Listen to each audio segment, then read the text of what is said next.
नागपूरमध्ये गारठा कायम आहे आणि पारा पुन्हा एकदा 8.8 अंशांवर गेलाय। नागपुरात आठवडाभर थंडी कायम राहण्याचा अंदाज आहे। उत्तर भारतातील हिमवृष्टीचा परिणाम हा दिसून येतोय। विदर्भातील सर्वच जिल्ह्यातील पारा 10 अंशांच्या खाली आहे।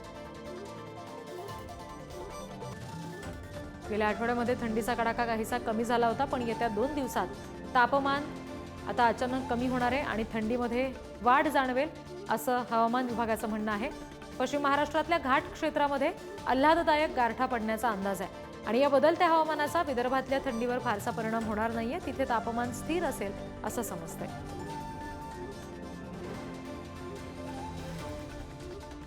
आणखी तपशील घेऊया। प्रतिनिधी जितेंद्र शिंगाडे आपल्याशी जोडले गेलेत त्यांच्याकडून।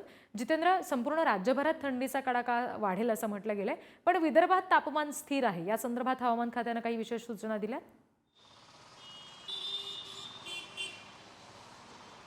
नक्कीच रिद्धी, कारण डिसेंबर महिन्यात पाहिजे तशी थंडी पडलेली नव्हती। अवघे 2 ते 3 दिवस ही थंडी 7 डिग्रीपर्यंत गेलेली होती। मात्र त्यानंतर ही सतत जे तापमान होतं ते 15 डिग्री अंशावर होतं। मात्र आता जानेवारी म्हणजे नवीन वर्षाच्या पहिल्या महिन्यातच 2 जानेवारीपासून जे आहे ते तापमानात मोठ्या प्रमाणात घट झाल्याची पाहायला दिसून येत आहे। तापमान हे 8 अंशावर आलेलं आहे। 8 अंशापेक्षा खाली अजून तापमान गेलेलं नाही। मात्र विदर्भातील बहुतेक जिल्ह्यांमध्ये जे तापमान आहे ते 10 ते 11 अंशाच्या खाली आलेलं आहे। आणि यासाठी जे महत्त्वाचं कारण आहे की उत्तरेकडे होणारी बर्फवृष्टी आहे, उत्तरेकडील जे थंड हवामान आहे त्याचा परिणाम जो आहे तो विदर्भावर दिसून येतोय।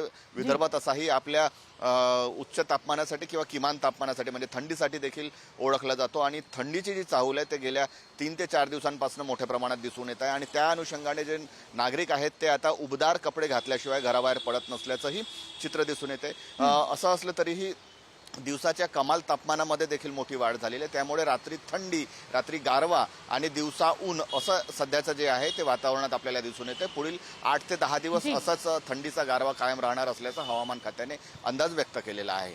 निश्चित जितेंद्र, धन्यवाद दिलेल्या माहितीसाठी।